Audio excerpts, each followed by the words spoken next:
आज साथियों बिहार के लिए ये ऐतिहासिक दिन है साथियों। एक साथ 551 जगह पर स्कूल खुलना, मॉडल स्कूल के तौर पर खुलना, और इसलिए मैंने चुना क्योंकि राष्ट्र कवि का जो धरती है वो बेगूसराय है साथियों, इसलिए मैंने चुनने का काम किया। और ये बच्चों को मुख्य धारा में लाने की जरूरत है साथियों। चाहे इस कार्यक्रम के माध्यम से बिहार के सभी 38 जिलों में सैकड़ों विद्यालय में लाखों बच्चे, अभिभावक इससे जुड़ रहे हैं, और जैसा मिथिलेश तिवारी जी ने बताया कि बिहार के लगभग 4 लाख से अधिक बच्चे इस विद्यालय के माध्यम से पढ़ेंगे और उनके जीवन में बदलाव लाने का काम किया जाएगा सर। और ये स्कूल इसलिए ऐतिहासिक है क्योंकि लोग तो ये सोचते हैं कि इसका डेंट पेंट हो गया, ईंट पत्थर लग गया, लेकिन साथियों मेरा मानना है कि आज ईंट पत्थर का उद्घाटन करने मैं नहीं आया हूं, बिहार के भविष्य का उद्घाटन करने बेगूसराय की धरती पर आया हूं। इसलिए साथियों आज पूरी तरह बिहार में शिक्षा के केंद्र को बदलने का काम किया जा रहा है। और जैसा लोगों ने आपको बताया, बिहार ऐतिहासिक तौर पर ऐसे चीजों के लिए जाना जाता है, चाहे वो नालंदा की पावन धरती हो जिसने इस मगध को एक पहचान दिया, दुनिया में शिक्षा प्रसार का काम किया, लाखों बच्चों को उस समय पढ़ाने का काम किया। आज से लगभग 4000 वर्ष पहले पाटलिपुत्र की स्थापना की गई। मैं जानकर आपको खुशी होगी कि जब मैं 15 तारीख को 211 डिग्री कॉलेज की स्थापना कर रहा था और जब 2024 में तीसरी बार आपके आशीर्वाद से आदरणीय प्रधानमंत्री नरेंद्र मोदी जी इस देश के प्रधानमंत्री बने, तो वो जब पहली बार 2024 में तीसरी बार प्रधानमंत्री बनने के बाद आए तो उन्होंने नालंदा की पावन धरती पर नीतीश जी को धन्यवाद कहा था कि आपने जो नालंदा की कल्पना किया था वो नालंदा इस धरती पर स्थापित हो गया। आज दुनिया में नालंदा की पहचान वापस हो गई साथ। और उसी दिन कहा उन्होंने कि विकसित भारत का सपना यदि 2047 तक देखना चाहते हो, नीतीश जी ने जो सपना देखा समृद्ध बिहार का, उस बिहार को आगे बढ़ाना चाहते हो तो नालंदा के साथ साथ विक्रमशिला को भी स्थापित करो। तो 15 तारीख को जब मैं गया था भागलपुर तो वहीं से विक्रमशिला यूनिवर्सिटी को लिए भी जो जमीन उपलब्ध कराना था हमने उसको उपलब्ध कराने का काम किया सर। अभी कई बातें गिरिराज बाबू ने कहा है और विजय चौधरी जी के लिए तो ये दूसरा घर है और विजय बाबू तो लगातार इस पावन धरती पर आकर आपके लिए काम करते रहते हैं।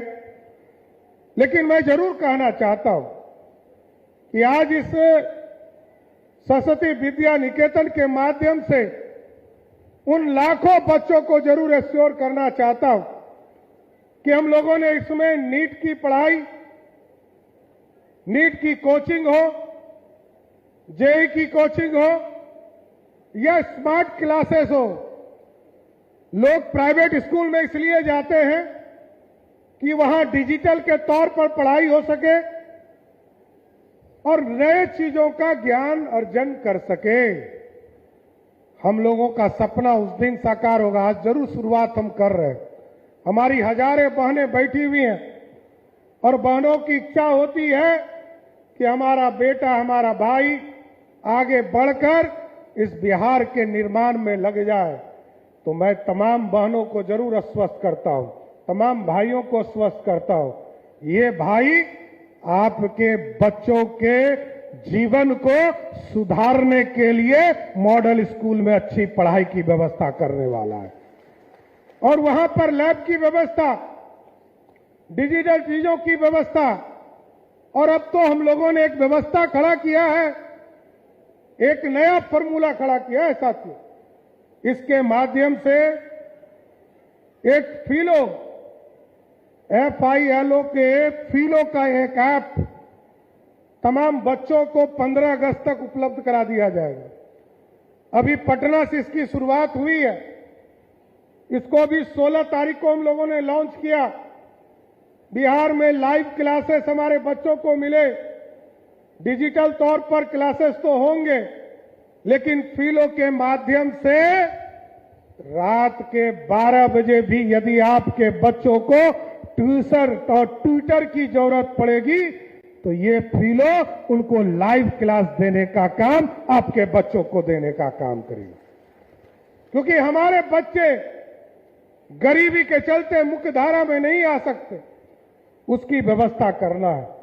क्योंकि उन्नत शिक्षा, उन्नत भविष्य तभी संभव है जब उनको दुनिया के सारी फैसिलिटी इसी बिहार की पावन धरती पर देने का काम किया जाए। इसलिए स्मार्ट क्लासेस चलाए जाएंगे। लोगों के बीच में जो स्कूल बने हैं उसमें डिजिटल पढ़ाई हो पाएगा, कोचिंग क्लासेस चल पाएंगे और वहां पर लैब की पूरी व्यवस्था करने का काम हम लोगों की सरकार करेगा। लेकिन साथियों, आप समझिए, इस बिहार में बिहार की समृद्धि का रास्ता हमारे शिक्षक भाइयों के लिए है। उनका भी रास्ता खोला है हम लोगों ने कि जहां वो चाहें उनको वहां भेज दीजिए। उसके लिए भी 29 तारीख से आवेदन शुरू होंगे। लेकिन जो इसमें 3 पहल किए गए हैं, अच्छे शिक्षक इसमें बहाल किए जाएंगे, इनकी प्रतिनियुक्ति की जाएगी और मेधा के आधार पर विद्यार्थी को चुना जाएगा। और तीसरा, विश्व स्तर की व्यवस्था इस स्कूल के माध्यम से हमारे मॉडल स्कूल में व्यवस्था करने का काम किया जाएगा साथ। इसलिए एकदम स्वस्थ रहिए। 1 साल में ऐसा स्कूल बना देना है कि डीएम साहब, एसडीओ साहब और विधायक जी जिस दिन इस स्कूल में अपने बच्चे का एडमिशन कराना शुरू कर देंगे, समझिएगा बिहार बदल गया। क्योंकि हमारा मकसद है, मैं किसी को बंद नहीं करना चाहता हूं, लेकिन सरकार की ऐसी व्यवस्था हो कि बिहार के बच्चे अपने सरकारी स्कूल में पढ़कर आगे बढ़ने का काम कर सके। और हमारे बच्चे कॉन्वेंट स्कूल जा रहे हैं, हमारे बच्चे प्राइवेट स्कूल में जा रहे हैं, लेकिन ये पूरी संरचना हम अपने सरकारी स्कूल में देना चाहते हैं, जिसके माध्यम से हमारे बच्चे इसमें पूरी तरह व्यवस्थित करने का काम करेंगे। आज देश के यशस्वी प्रधानमंत्री आदरणीय नरेंद्र मोदी जी के नेतृत्व में विकसित भारत का सपना देखा जा रहा है साथियों। और पूर्व मुख्यमंत्री आदरणीय नीतीश कुमार जी ने जो हम लोगों को सिखाया है कि समृद्ध बिहार बनाना है, और समृद्ध बिहार राष्ट्रीय शिक्षा नीति और विकसित भारत का सपना नरेंद्र मोदी जी की सरकार ने दिया। और नीतीश कुमार जी ने पिछले चुनाव में कहा था कि 1 करोड़ लोगों को बिहार में रोजगार देना है, और ये रोजगार तभी संभव हो पाएगा जब हम उन्नत शिक्षा देने का काम करेंगे।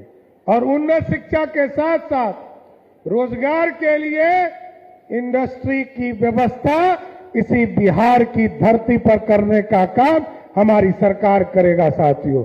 अभी तक लोग बाहर जाते हैं और लोगों को चिंता रहती है कि हमारे लोग, हमारे परिवार का जीवन यापन कैसे होगा। इसलिए मोदी जी हो, नीतीश जी, दोनों ने समृद्धि का रास्ता खोला। जो हमारे गरीब परिवार थे उनको 1 करोड़ 12 लाख बहनों को एक साथ पहली बार उनके खाते में राशि देने का काम किया। और बाद में कभी 20 लाख, कभी 30 लाख बहनों के खाते में, 1,81,00,000 बहनों के खाते में मुख्यमंत्री रोजगार, महिला रोजगार योजना शुरुआत किया।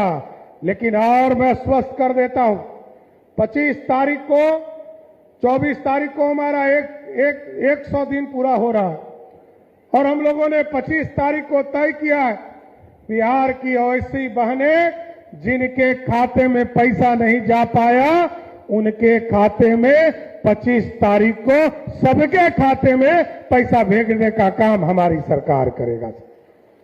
क्योंकि आपके बिना बिहार की समृद्धि नहीं हो सकता।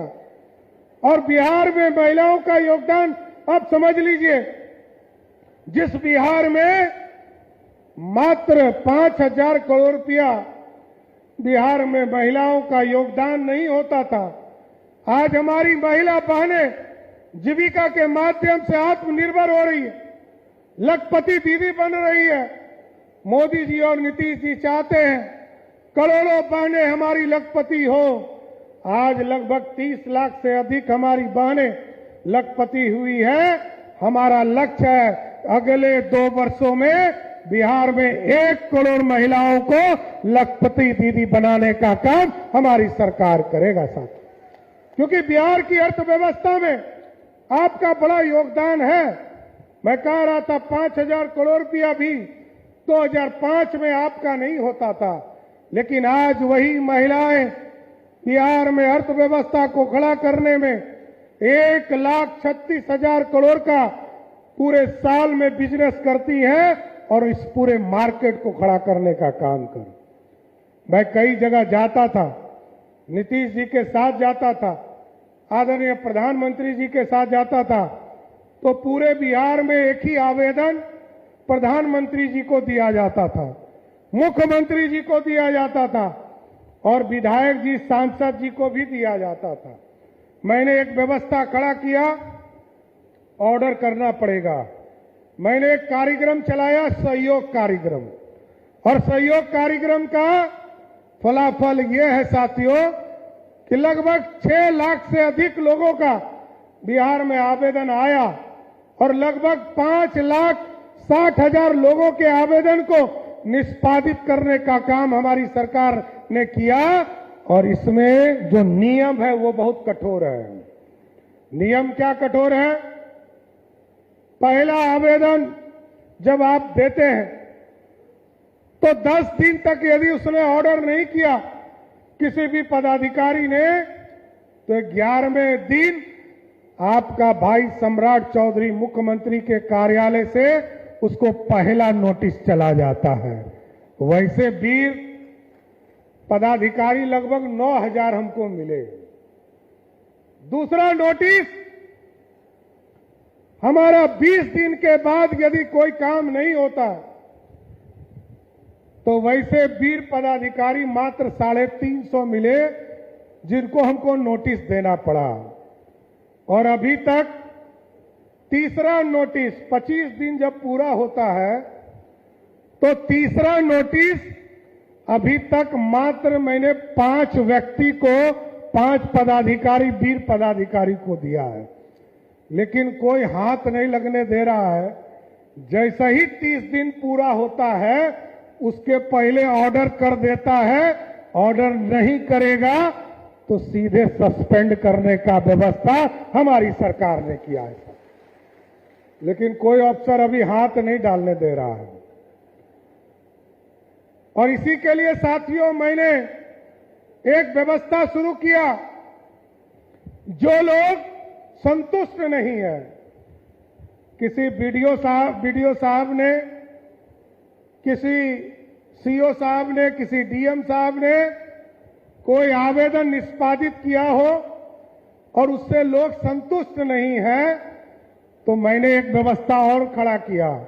जिले में आप संतुष्ट नहीं हो रहे हैं, बीडीओ साहब का ऑर्डर एसडीओ साहब रिवीजन कर रहे हैं, एसडीओ साहब का रिवीजन डीएम साहब कर रहे हैं, डीएम साहब का रिवीजन कमिश्नर साहब कर रहे हैं और कमिश्नर साहब का रिवीजन सेक्रेटरी साहब कर रहे हैं।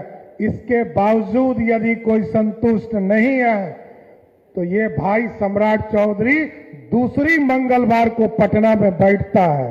कोई भी आवेदन हो आप लेकर आइए, एकदम 100% गारंटी है, हर हालत में आपके आवेदन को निष्पादित करने का काम हमारे सहयोग कार्यक्रम से होगा, क्योंकि आपको न्याय मिले और न्याय के साथ विकास का सपना आदरणीय पूर्व मुख्यमंत्री नीतीश कुमार जी ने देखा है। साथ आदरणीय प्रधानमंत्री जी कहते हैं बिहार में सुशासन स्थापित को आगे बढ़ाओ। नीतीश जी ने जो सपना देखा है उसको आगे बढ़ाने का काम करो। इसलिए मैंने कहा है अपराधी से कभी समझौता नहीं हो सकता है। अपराधी को या तो बेगूसराय के जेल में रहना होगा, नहीं तो बिहार छोड़कर बाहर जाना होगा। इसके लिए कोई जगह नहीं है साथियों, क्योंकि अपराध मुक्त होगा तभी सड़क बन पाएगा, बिजली लग पाएगा। और आप याद कीजिए 2014 में आदरणीय प्रधानमंत्री नरेंद्र मोदी जी आए, उन्होंने कहा गांव गांव बिजली पहुंचाने का काम करेंगे। नीतीश जी ने उससे बढ़कर कहा कि हम घर घर बिजली पहुंचाएंगे। आज मैं तमाम बिहार के गरीबों को आश्वस्त करना चाहता हूं, सरकार ने आपके लिए एक व्यवस्था खड़ा किया है। आपके घरों के ऊपर सोलर युक्त बिजली हम लगाएंगे और 125 यूनिट तो अभी हम बिजली मुफ्त देते हैं। 125 यूनिट के बाद जैसे ही आपका 126वां यूनिट आपके घर में प्रोडक्शन होगा, आपके खाते में भी पैसा देने का काम हमारी सरकार शुरू कर देगी साथियों। इसलिए मैं तो जीविका दीदियों से विशेष तौर पर आग्रह करूंगा, और जो हमारे गरीब साथी हैं उनके घरों पर सबसे पहले बिजली लगाने का काम शुरू किया जा गया। और अभी लगभग 5 लाख लोगों के घर में बिजली सोलर युक्त लगाना शुरू किया है। लेकिन आश्वस्त करता हूं कि अगले साल के 31 दिसंबर तक बिहार के लगभग 25 लाख घरों पर सोलर युक्त बिजली देकर आपको आमदनी का रास्ता भी खोलने का काम करूंगा। इसलिए साथियों, आपकी समृद्धि का रास्ता लगातार बढ़ता जा रहा है। आज ही बागमती और बूढ़ी गंडक को, क्योंकि आपके बगल से बूढ़ी गंडक गुजरता है और खगड़िया में जाकर गंगा मां के में विलीन हो जाता है। लेकिन साथियों, आप सोचिए, आज सरदे अटल बिहारी वाजपेयी जी को याद कर रहा, आदरणीय प्रधानमंत्री नरेंद्र मोदी जी ने जो बिहार में नदियों को जोड़ने का काम शुरू किया, आदरणीय नीतीश कुमार जी ने जो पूरा किया, आज बताते हुए खुशी हो रही है। सीवर जिला से बागमती का पानी मैंने छोड़ा और इसको बूढ़ी गंडक में जोड़ने का काम आज विजय चौधरी जी के नेतृत्व में शुरू कर मैं आया। ये नदियों के जोड़ने का भी काम शुरू हो गया। और मैं देखता हूं प्रधानमंत्री जी कहते हैं जब तक नदियों को नहीं जोड़िएगा, जल प्रबंधन नहीं कीजिएगा, तो लंबे समय तक आपकी समृद्धि का रास्ता नहीं बन पाएगा। कई 4 लेन बने, कई हाईवे बने। अभी गिरिराज बाबू बता रहे थे सिमरिया का पुल जो उद्घाटन आदरणीय प्रधानमंत्री जी ने किया, उसके ऊपर भी उन्होंने अनुशंसा किया। लेकिन हम लोगों की कल्पना है गंगा के चीजों को व्यवस्थित करना, मां गंगा को पूर्ण रूप से स्थापित करना। हम लोगों ने प्लान बनाना शुरू कर दिया है। बक्सर से लेकर जो हमारा भागलपुर के टेल पॉइंट तक जो पूरी व्यवस्था है, जिस तरह मैरिन ड्राइव आप पटना में देखते हैं साथियों, उस तरह की व्यवस्था इसी सिमरिया से शुरू करूंगा और इसको भागलपुर तक ले जाने का काम करूंगा। एक नया व्यवस्था शुरू करना है। एक पूरी तरह गंगा के ऊपर दोनों साइड पूरी मैरिन ड्राइव की जो कल्पना पूर्व मुख्यमंत्री नीतीश कुमार जी का, और गंगा से जो डर है, अभी तक तो हम लोग कोसी से डरते थे, गंडक से डरते थे, बागमती से डरते थे, और अभी एक तरह से गंगा मैया का भी प्रकोप कभी कभी आता है। जो बांध के उस पार है, उसके लिए चिंता का विषय हो जाता है। लेकिन इस पूरी रूपरेखा को हम आगे बढ़ाएंगे और इस पूरी संरचना को गंगा के ऊपर पूरी व्यवस्था खड़ा करने का काम किया जाएगा। इसलिए साथियों, बिहार के समृद्धि का रास्ता इस बेगूसराय के माध्यम से खुलने वाला है। और अब तो टूरिज्म के क्षेत्र में अभी गिरिराज बाबू और विजय चौधरी जी ने बताया सिमरिया को कैसे पूरा प्लान करके आगे बढ़ाना है। और तो गंगा के उस पार हम लोग तिरुपति भगवान के दर्शन के लिए आंध्र प्रदेश जाते हैं साथियों। और अभी हम लोगों ने वहां पर लगभग 10 एकड़ जमीन गंगा के उस पार में दिया है। अब भगवान तिरुपति के आशीर्वाद के लिए आंध्रा नहीं जाना है, सिमरिया पार कीजिएगा। यहीं पर बाबा तिरुपति बाबा को लाने का काम शुरू किया जा रहा है। इसलिए यह पूरी समृद्धि का रास्ता खुल रहा है, ये पूरा कॉरिडोर बदलने वाला है। और अभी तो हल्दिया से रक्सौल, अभी हम यहां आते हैं और यहां से यदि कलकत्ता जाना हो, पहले पटना जाने में 3 से 4 घंटा लगता था, अब लोग गाड़ी से 1.5 घंटा में आराम से पटना पहुंच जाता है साथियों। और जो अभी एक्सप्रेस वे आदरणीय प्रधानमंत्री जी ने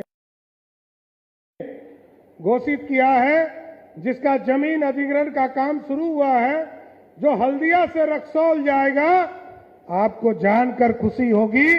अभी 10 से 12 घंटा रेलवे से हमको लगता है यहां से कलकत्ता जाने में।